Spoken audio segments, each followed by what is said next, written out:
வணக்கம் மக்களே, இந்த ப்ரோமோ உலகம் எல்லாரும் எப்படி இருக்கீங்க? சிவங்கி வந்து புதுசாக இப்போ இன்ஸ்டாவில் வந்து ரீல் ஷேர் பண்ணியிருக்காங்க மக்களே. இந்த ரீல் வந்து எப்போ எடுத்ததுன்னா, சிவங்கி வந்து ஒரு கான்சர்ட் வந்து இப்போ ரீசெண்டாக பண்ணியிருந்தாங்கல்ல, அப்போ எடுத்தது தான். சிவங்கி இந்த ரீலில் வந்து ஸ்ரேயா கோஷலோட ஒரு பாட்டு ஷேர் பண்ணியிருக்காங்க. அதோட கேப்ஷனில் வந்து அன்னைக்கு எனக்கு இந்த சாங் மாதிரி தான் ஃபீல் ஆச்சு அப்படின்னு சொல்லியிருக்காங்க. இன்னைக்கு சிவங்கி வந்து என்ன சாப்பிட்ருக்காங்க தெரியுமா? கோங்குரா சாப்பிட்ருக்காங்க. அவங்க வந்து அப்படியே ஒரு ஏஎஸ்எம்ஆர் வீடியோ மாதிரி இன்ஸ்டாவில் ஸ்டோரி ஷேர் பண்ணியிருக்காங்க. அப்புறமா இதை கொடுத்தவங்களுக்கும் அவங்க வந்து தேங்க்ஸ் சொல்லியிருக்காங்க. அப்பா என்ன டேஸ்ட் அப்படிலாம் சொல்லியிருக்காங்க. நீங்கள் எல்லாரும் சாப்பிட்ருக்கீங்களா மக்களே? சிவங்கி ரவுண்ட் 2க்கு வந்து அவங்க தயிர் சாதமோட சாப்பிட்ருக்காங்கல்ல, அது இன்னும் செம்மையாக இருக்குது அப்படிலாம் சொல்லி இன்ஸ்டாவில் வந்து ஷேர் பண்ணியிருக்காங்க. அப்புறமா வந்து 6 வருஷத்துக்கு முன்னாடி சிவங்கி வந்து செம்மையாக ஒரு பாட்டை பாடியிருக்காங்க மக்களே.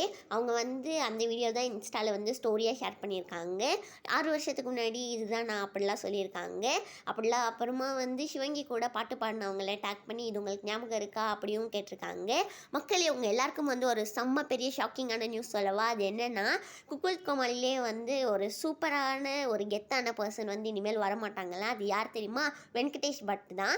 அவங்க வந்து என்ன சொல்லியிருக்காங்கன்னா, இன்னும் கொஞ்ச நாளில் வந்து ஷூட்லாம் ஆரம்பிக்க போகுதுன்னு எல்லாரும் சொல்லிட்டு இருக்காங்க. நான் வந்து இதை கிளியர் பண்ணிக்கிறேன். இனிமேல் நான் வந்து சீசன் 5ல் வந்து நான் வரப்போகிறது இல்லை. எனக்கு வந்து சிடபிள்யூசி ரொம்ப ஸ்பெஷலாக இருந்தது அப்படிலாம் சொல்லியிருக்காங்க.